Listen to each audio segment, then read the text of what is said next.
বিশ্বনবীও চলে গেলেন। বিশ্বনবীরও এই এন্তেকালের মৃত্যুর যে কষ্ট এটা ভোগ করা লেগেছে, ঠিক কিনা? এজন্য কারো রেহাই নাই। আকসিরু যিকরা হাযিমিল লাযযাত, জীবনের সব স্বাদকে পানসা করে দেয় ওই কষ্টের বিষয়, মানে মরণকে বেশি বেশি স্মরণ করো। কিন্তু আমরা মৃত্যুর কথা বেমালুম ভুলে যাই। আমাদের লাইফস্টাইল দেখলে মনেই হয় না যে আমরা এই পৃথিবী ছেড়ে চলে যাব, ক্ষণিকের জন্য এসেছি। বিশ্বনবীর সাহাবারা বলতেন, যখন সকাল হয় সন্ধ্যার জন্য অপেক্ষা করো না, আবার যখন সন্ধ্যা পর্যন্ত পৌঁছবে পরদিন সকালের জন্য অপেক্ষা করো না, তার আগেই ডাক চলে আসতে পারে, ঠিক কিনা?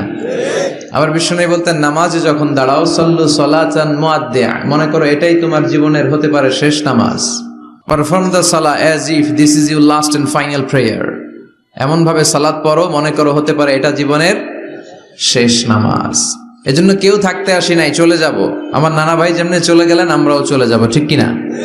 শুয়ে আছেন আমাদের পাশেই, আমরা দোয়া করি আল্লাহ তাআলা ওনার কবরটাকে তুমি জান্নাতুল ফেরদাউসের বাগান বানাও, ওনার কবরের সাথে জান্নাতের কানেকশন তৈরি করে দাও। আজকের এই প্রোগ্রামের সভাপতিত্ব করছেন মাওলানা গোলাম পরওয়ার সাঈদী আরাফাত, পীর সাহেব আড়াইবাড়ি দরবার শরীফ, কুমিল্লা। আল্লাহ পাক ওনার যোগ্যতাকে আরো বাড়িয়ে দিক। এই মাহফিলগুলোর অ্যারেঞ্জমেন্ট করা হয় যাতে আমাদের জীবনের পরিবর্তন আসে। আমরা আসলে ভুলে গেছি যে আমরা চলে যাব, মাটির কবরে কিন্তু আমাদের সবাইকে যেতে হবে, ঠিক কিনা? একদিন মাটির ভেতরে হবে ঘরে মন আমার, কেন বান্ধ দালান ঘর, প্রাণ পাখি উড়ে যাবে পিঞ্জর ছেড়ে,